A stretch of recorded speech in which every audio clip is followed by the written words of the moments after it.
కేంద్రంలో ఉన్న బీజేపీ ప్రభుత్వం ఈ దేశ పౌరులను చంపేస్తుంది మొత్తం. ఆపరేషన్ కాగార్ అంతిమ యుద్ధం పేరుతోటి మధ్య భారతదేశంలో ఉన్న ఆదివాసులను మొత్తం తుడిచిపెట్టే ప్రయత్నం చేస్తున్నది. అక్కడ ఆదివాసీలకు ఆదివాసీ సంపదకు భద్రతగా ఉన్న మావోయిస్టులను మొత్తం ఏరిపారేసే క్రమంలో ఆపరేషన్ కాగార్ను తీసుకొచ్చింది.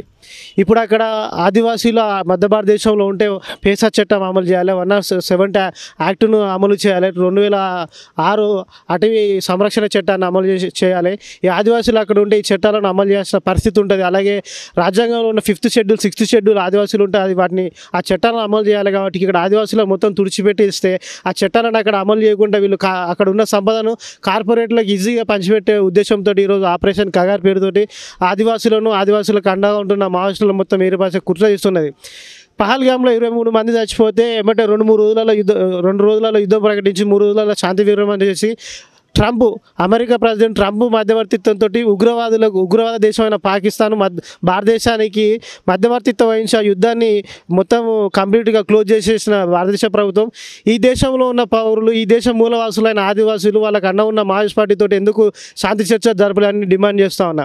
అక్కడ ఉన్న అటవీ సంపదను మీరు మొత్తం కార్పొరేటర్కి అప్పచెప్పడానికే కదా మీరు వాళ్ళతో శాంతి చర్చలు జరపట్లేదు. ఆదివాసులు ఏం తప్పు చేసిళ్ళు?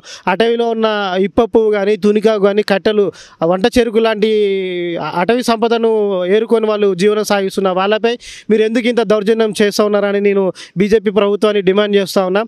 అలాగే ఈ బీజేపీ ప్రభుత్వం మొత్తము ఆదాని అంబానీలకి అక్కడ ఉన్న ఖనిజ సంపదను మొత్తము, అలాగే అమెరికా కార్పొరేట్ కంపెనీలకు అటవీ సంపదను ఏదైతే బాక్సైట్ యురేనియము నిల్వలు ఉన్నాయి వాటిని మొత్తం విదేశాలకు తరలించుకోపోవాలి. ఆదానికి అంబానీకి ఒక ఖనిజ సంపద మొత్తం దోచిపెట్టడానికే ఈ యొక్క ఆపరేషన్ కాగార్ను ఈ బీజేపీ ప్రభుత్వం తీసుకొచ్చి వాళ్ళను మొత్తం తుడిచిపెట్టే ప్రయత్నం చేస్తున్నాయి. నేను ఒకటే కేంద్ర ప్రభుత్వాన్ని డిమాండ్ చేస్తున్నా, ఆదివాసులు ఈ దేశ పౌరులు కదా, మావోయిస్టులు ఈ దేశ పౌరులు కదా, ఈ దేశం మూలవాసులు ఆయన ఆదివాసులను మీరు ఎందుకు చంపవలసి వచ్చింది? ఉగ్రవాదులు అటాక్ చేస్తే ఉగ్రవాద దేశంతో మీరు శాంతి చర్చలు జరిపినప్పుడు ఈ దేశ పౌరులైన ఆదివాసులతో మీరు ఎందుకు శాంతి చర్చలు జరుపుతలేరు? అలాగే మన మావోయిస్ట్ పార్టీతో ఎందుకు శాంతి జరుపుతలేరు అని నేను డిమాండ్ చేస్తున్నా. ఇప్పటికే మావోయిస్ట్ పార్టీ నుంచి 2-3 లేఖలు కేంద్ర ప్రభుత్వానికి వచ్చినాయి, మేము శాంతి చర్చలకు సిద్ధంగా ఉన్నామని. ఈ మధ్య కూడా మనం ఒక లెటర్ చూసుకుంటున్నాం.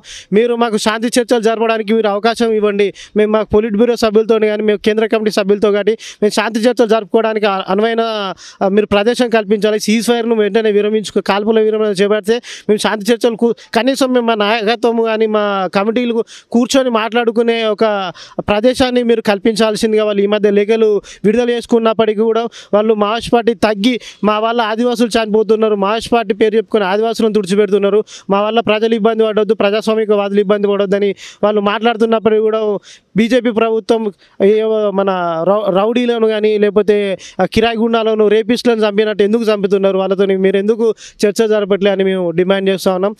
మీరు తక్షణమే మావోయిస్ట్ పార్టీతో చర్చలు జరపకుంటే ప్రజాస్వామికవాదులుగా విద్యార్థులుగా దేశవ్యాప్తంగా ఇప్పటికే మావోయిస్ట్ పార్టీకి సానుభూతి తెలియజేస్తూ శాంతి చర్చలు జరపాలని శాంతి ర్యాలీలు జరుగుతున్నాయి. మీరు ఇప్పటికీ ఇట్లనే మీ యొక్క మరణకాండను అట్లనే కొనసాగిస్తే రానున్న రోజుల్లో దేశవ్యాప్తంగా అందరినీ కలుపుకొని శాంతి చర్చలు చేపట్టే వరకు మేము ఉద్యమాన్ని ఉధృతం చేస్తామని ఉస్మానియా యూనివర్సిటీ విద్యార్థుల పక్షాన మేము డిమాండ్ చేస్తాను. నా పేరు కామగోని శ్రవణ్, డెమోక్రటిక్ స్టూడెంట్స్ అసోసియేషన్ రాష్ట్ర కన్వీనర్.